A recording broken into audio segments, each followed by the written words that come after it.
નમસ્કાર ફ્રેન્ડ્સ, એબી ગોલ્ડન ન્યૂઝના માધ્યમથી ચલીએ આજે જાણીએ જૂનું પુરાણું એવું મંદિર સાનેશ્વર મહાદેવના વિશે. જૂનું પૌરાણિક કથા શું છે એવું આપણા ભાઈ શ્રી પ્રવીણભાઈના મોઢેથી સાંભળીએ.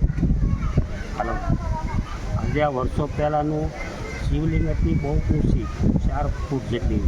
પછી આમાં કોઈ ભાઈએ કીધું કે આમાં ધન દાટેલું છે, તો એ ધન ખોદતા ખોદતા શંકર ભગવાનની લિંગ છે ને અંદર બેસી ગઈ અને પછી મેં નવી લિંગ ઉપર સ્થાપના કરી. એટલે અહીંયા નીચેના લિંગ ઉપર પાછું બીજું લિંગની સ્થાપના કરવામાં આવેલી છે. અંદાજે કેટલું જૂનું આ મંદિર હોવાની શક્યતા છે? હજારો વર્ષો. અને પીપળાની ઝાડ નીચે છે મંદિર. આજે વર્ષોથી પીપળાની ઝાડ નીચે છે. પહેલાં અહીંયા નાગદાદા અઠવાડિયે 15 દિવસે દર્શન દેતા, રાત્રે દર્શન દેતા, દિવસે દર્શન દેતા. શંકર ભગવાનને ફરતા આખા વિકાઈ જતા. પ્રવીણભાઈનું કહેવું એવું છે કે જો તમારી અંદર શ્રદ્ધા હોય તો અહીંયા તમને ભોલેનાથ ભગવાનના નાગદાદાના પણ દર્શન થઈ શકે છે.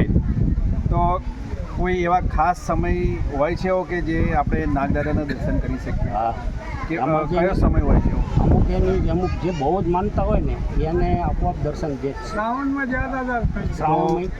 મહિનામાં દર્શન દે, રાત્રે દર્શન દે. કયા સ્વરૂપમાં દર્શન દે ખબર નથી. ક્યારેક નાનપણમાં હોય, ક્યારેક મોટા એકદમ હોય, એકદમ એક પર નાનપણમાં હોય. આ ઉપરાંત અહીંયા શ્રાવણ મહિનામાં 4 સોમવારના પણ ભંડારો કરવામાં આવે છે. તો ચેનલના માધ્યમથી તમામ ભાવિક ભક્તોને અહીંયા દર્શન કરવા આવવા માટેનું આમંત્રણ છે. હર હર મહાદેવ.